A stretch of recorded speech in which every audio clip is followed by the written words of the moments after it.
I don't think most of you realize that you do not have time. Everything is time. Time can be converted into anything. We all know time can be converted into money. People say often, time is money. This is true. Money is also time. You spend money to save time. Time is the enemy of the rich man, so he takes a private jet to save time. Money is the enemy of a poor man, so he waits for the bus to save money. But they're the same thing, money and time. So when I say you don't have time, this is something you need to remember because it's extremely important and you can apply it to most things. You do not have time to have a headache. Do you understand? I'm not saying you don't have a headache. I'm not saying your head doesn't hurt. But you don't have time for it to affect your life. You do not have the waking hours. You are being outcompeted and crushed by people who are more powerful and more connected than you'll possibly ever be. By people who know things you do not know. You do not have time to have a headache. It's simply not acceptable. How do you perform when you have headaches is a stupid question. The fact you've even framed it in that way shows that you don't understand the world. I'll give you another example. You don't have time to argue with your woman. Your woman started an argument today or yesterday, whenever, and you've been texting back and forth. You don't have time. You have things to do.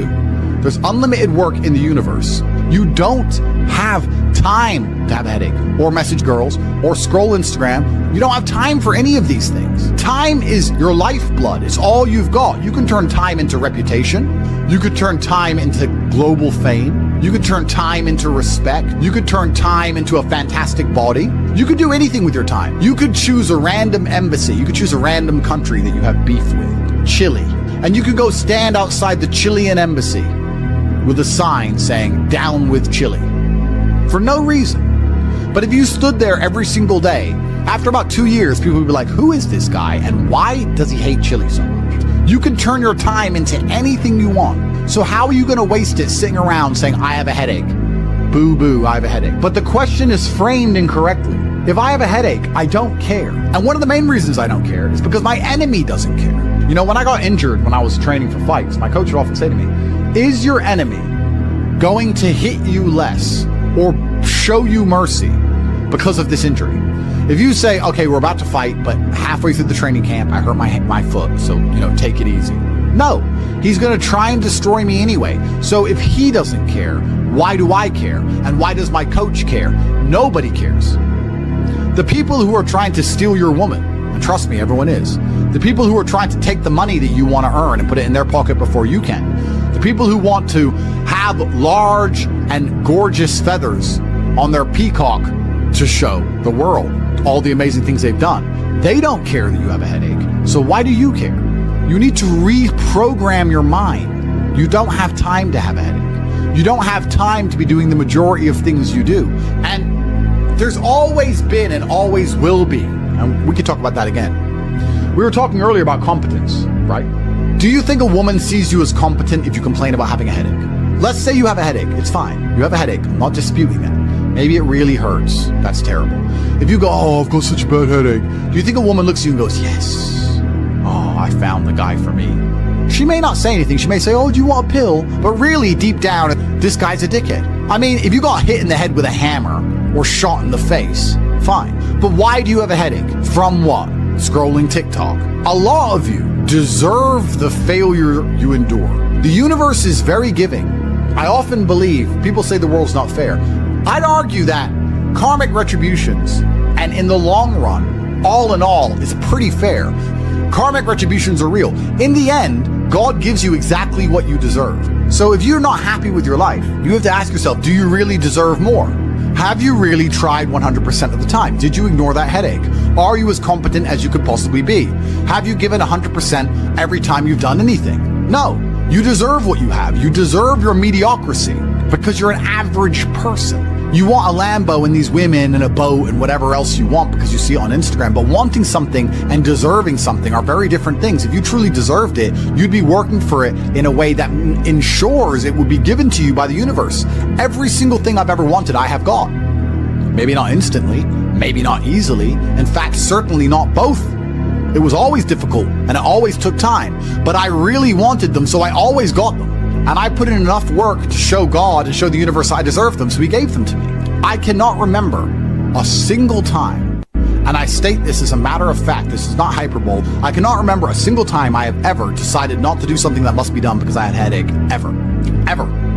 It is easier if you enjoy it, because you do not struggle with lack of motivation or lack of interest. For me to say you could honestly be world champion at something you hate is a lie. You can, however, be competent at things you don't like. You can be very good at something you don't like doing. To be the best in the world, you probably have to fall in love with it. But the way you do anything is the way you do everything. And you can fall in love with the idea of being good in general. So anything I do, I don't want to be bad at. I either don't do it or I try my very best all the time to become extremely good at it. I don't see the point in doing anything and being mediocre or being bad at it. What's the point? If I'm going to speak on podcasts, I want to be good at it. Anything I'm going to do, I want to be good at. Now, you should have enough respect for yourself that you're prepared to always put in the effort to give your best 100% because it is a habit. You should always give your best to anything you do. When you pick up a video game, you should give your best. When you drive a car, you should attempt to drive as efficiently as possible, using the brake as little as possible to not waste fuel, to make sure there's no close calls, no sudden braking. Most of you are just getting in your car and driving like a jackass from point A to point B, not trying to actually go, you know what, let me drive and pretend I have the queen in the back seat and I can't even brake suddenly. And I only have a fraction of fuel. How far can I go if I very smoothly, very calmly anticipate the traffic in advance, move my car in and out of the car so I barely have to brake, keep moving slowly and smoothly? Let me try and get good at this. The way you do anything is the way you do everything. And it is a habit to be good at things. There's nothing wrong with just being good at things. To be the best in the world, you have to love it. That's true. But you're not going to love the majority of things you do. That's not realistic. The world's not going to afford you a life where everything you do you're in love with. In fact, you're going to end up doing a whole bunch of things you don't want to do. And the life hack is, if you enjoy getting better at things, then you can be doing something you don't want to do better than you previously done it, and now you enjoy doing it because you were more competent and more capable at said task. You are now better at said task. Every single thing I approach with vigor because I like being good at things. And that's not because I'm arrogant. That's because I have enough respect for myself, and more importantly, I have enough respect for the people I love to know that I need to be good at things. When my children, or when my women, or my family, or my people who rely on me, my brothers, anybody comes to me expecting me to do something for them, I need to have enough respect for them to know that I'm good at what they ask me to do. And if I don't know what they want me to do, or I'm not particularly good at it, I'm at least good at learning. You can become good at learning so that you learn things faster. Good at concentrating. Good at taking a scenario seriously. These are all basic life skills to go along with bravery. That's going to put you in a competitive bracket amongst the masculine realm which exists today, because most people can't even focus. Most people can't even focus or try hard at anything. So to answer the question, can you become world champion without loving boxing? No, you can't become the best in the world.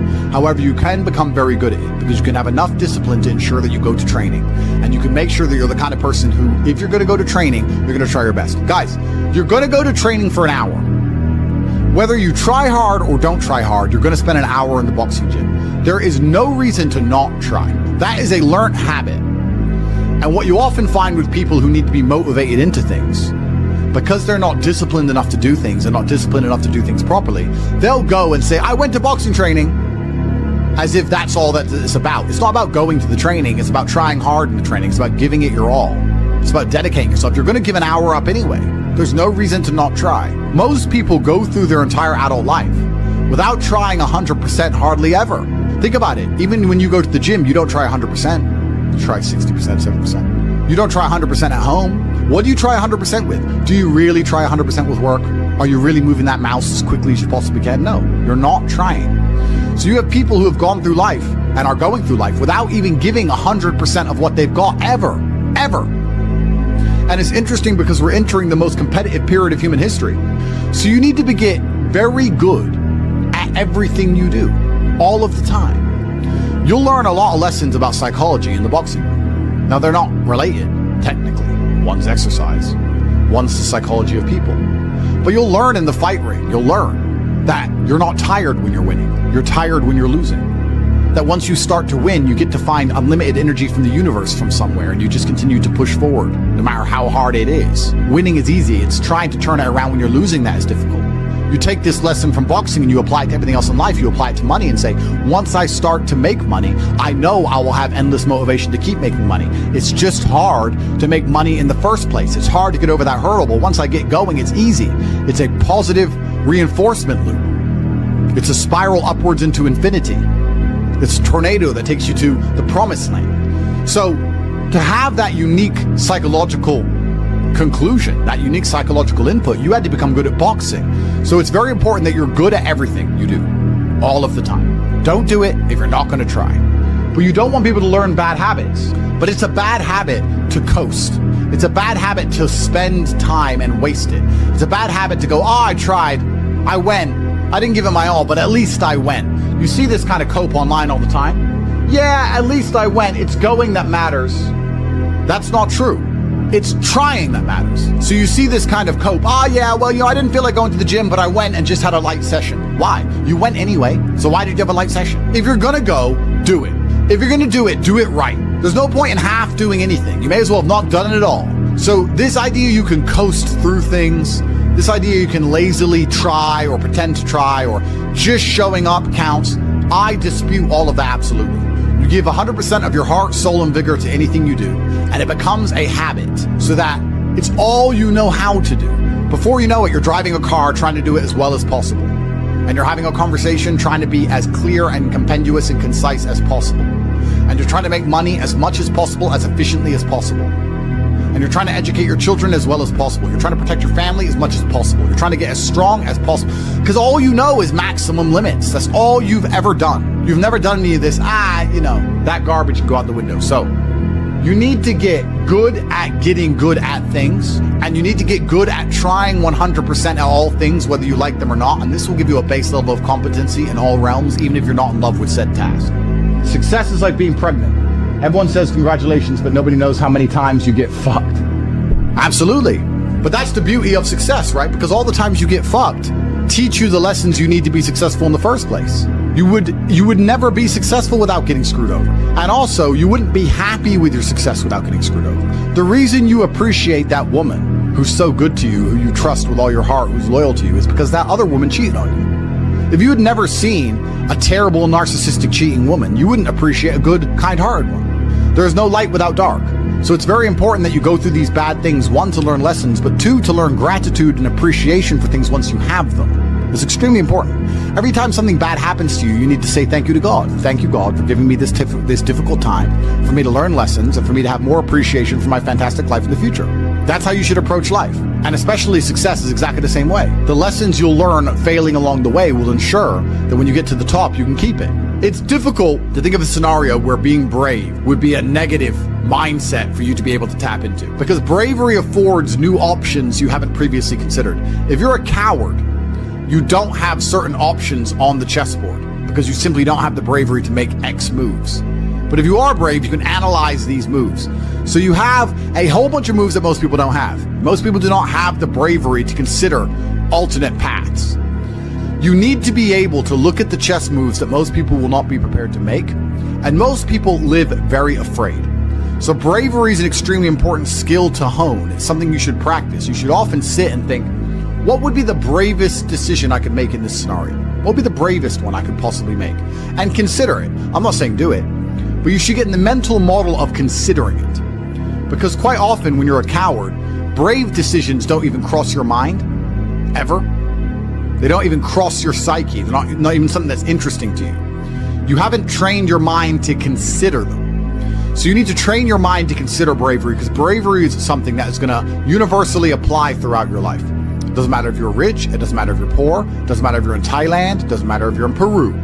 Having the option to be extremely brave and consider the options which are afforded only to a brave person is going to be something which is always going to benefit you. So it's very important that you consider and think about bravery as a whole, something I want you to hone. This life is sales. Convincing a woman to love you is sales. Work is sales. Life is sales. So fantastic thing to learn. Boxing, once again, fantastic thing to learn. It's very good. Your body and mind are connected. You cannot have a strong mind without having a strong body. Fantastic. Who should you be before you become rich? Well, money is an amplifier. Money's not going to change who you are. It's going to amplify who you are. If you're a good person, it'll make you a very good person. If you're a bad person, it'll make you a very bad person. If you're a weak person, it'll make you very weak and cowardly and scared. If you're a strong person, it'll make you very brave. Money amplifies. So you actually kind of have to hope that you don't get rich too early before you've struggled enough, because men are built on the back of struggle. You have to go through pain and terrible things as a man and struggle constantly to be a good man. No man who has not struggled is a good man or good at being a man. But don't worry, I think God has a plan for you. You should be trying your absolute best to get rich all of the time. You should be struggling and working as hard as possible. And all of those lessons that will come with all the suffering and the difficulty will be amplified by the time you're a multimillionaire and you become the best version of yourself. That's how you become a top G. Wake up every day and be prepared to give 100% focus to all of the things you do. That's all you have to worry about. It's kind of like, if you worry about the work, the results come. The results are easy. Guys, money is easy. Money is easy. Women are easy. The life you want is easy. All you have to do is fall in love with the work. If you fall in love with the work, fall in love with being good at doing your work, getting it done, never missing a day, because the easiest way to make sure you never miss a lucky day is to try every single day. Lucky days exist, and you're never going to know if you have a lucky day or not unless you try every single day. Then you're never going to miss any lucky days, and you're going to pull it off, and you're going to realize it wasn't actually that difficult. All it took was consistency and constant effort, never being lazy and doing everything I'm supposed to do properly. When you tolerate something, you're admitting you deserve it. You're going to get exactly what you deserve in life, from women, from masculine friendship, financially, respect on the street, luck. You get the luck you deserve. If you try your very best in all things, and you pray, and you're really thankful to God, and you say thank you all the time, you start to become very lucky. Lucky things start to happen. You get the luck you deserve when you try. It's truly remarkable. When a woman looks at you and goes, he can do anything he says he's going to do, that's when you become instantly attractive. Competence is extremely important. That's the masculine world. And peacocking built this world. Don't let losers and brokies sit and say to you, oh, all our graves are the same, it doesn't matter. No, it does matter. You were not born to suffer and die without being remembered or leaving a mark on this planet. You weren't born for that. You were born to do something great and to be remembered. You were born to leave offspring, which are so fantastic, raised in your image, that you, by proxy, are discussed into eternity. Your bloodline becomes synonymous with competence and capability. That's why you were born. The reason the male peacock shows its feathers is to say, look what I have. There is nothing wrong with that. That's what built the modern world. All of the explorers who risked their lives on the 7 seas did it to say, look what I did. The most beautiful buildings around you, the cathedrals, all these things that were built by men saying, look what we have done. We have done something other people cannot do. Flexing, in and of itself, is not a stupid idea. It's actually a biological norm amongst men. Don't be confused. You don't want to flex asininities. You want to flex capabilities. You want to flex competence. You want to flex, look what I can do, which others cannot do. And respect often lies on the other side of fear. If there's a decision that everybody's afraid to do, but you do it, that is what's going to get you respected by your peers. But masculine brotherhood has been the basis of keeping you accountable. It's very easy for you to become the best version of yourself if all the men around you are pushing you all of the time. And they're ensuring that they are being their best selves, which is constantly pushing and striving towards successes. This is what you're supposed to do. You always have. This is why even boxers, although they fight alone, they train as part of a camp with other boxers. You're always pushing yourself all of the time. That's the primary objective of masculinity, is to leave your mark on the world. And it's easiest to do that if you have brothers behind you who are pushing you to be your best self. I don't know how to keep that fire going. What should I do? This is a really interesting question, actually, because it amazes me that so many people in the world still today, even though we have instant access via social media to the truly successful, believe anything they've done matters. So you've made 100 grand. You're still poor. That's nothing. That is nothing. 100 grand is nothing. It is my cigar bill for a month. It's nothing. You've changed nothing. You've achieved nothing. You need to compare yourself always and constantly to somebody who is outperforming you. You need to stop being so happy with yourself for these tiny little successes. This is what they teach inside of common pop psychology classes. Yeah, and take the small success and be happy with it and put little milestones and reward yourself for achieving the little milestone. No, that's not what you should do. The point is, the fact you could have a little tiny success and quit shows that there's something wrong with your mentality and your firmware in the first place. You don't know what success is. I don't consider myself successful. So how can you consider yourself successful enough to not work? All I do is work. I work 7 days a week, 18 hours a day, every single day, never missed a day, headache or not, ever. So I don't understand this mindset. And you see a lot of people do it, right? They'll say, oh yeah, I had a really great week and I made some money and now I'm in Costa Rica. You're never going to win that way. People often say to the extremely wealthy people, why do you work all the time? All you do is work. If I was as rich as you, I'd just go on holidays. Not understanding that the kind of person who goes on holidays when they have money is not the kind of person who becomes truly rich. The kind of people who become truly rich are the people who work every day no matter what. Which is why all of the people who are truly rich are workaholics, because it's the only way to really get there. You can get to a certain point once you're a trillionaire, you're Jeff Bezos or whatever, that you can take some days off. I'm not saying that. But the point I'm making is you need to fall in love with being happy with yourself for how hard you've dedicated yourself to a task. That needs to be more satisfying to you than relaxing. Relaxing is probably the most boring thing you can possibly say for me to do. Say, Andrew, do you want to go relax? I say, what do I do? Stare at a wall? That sounds terrible. Nothing is worse than relaxing. I don't want to relax. I want to work. That's all I want to do is work. Because if I work and I achieve things, I feel good inside. I got something done. I feel good. I feel happy. If I just relax, nothing's been achieved, so I don't see the point of it. It doesn't even relax me. In fact, it makes me very anxious. So then I feel more stressed than if I was just doing the work in the first place, which is why relaxing is impossible for me. And he said, well, it sounds like you have an anxiety disorder. If it's a disorder that allows me to constantly work all of the time and never be happy unless all of my work is complete, thank God I have it, because if I didn't have this disorder, I'd be a normal jackass like you.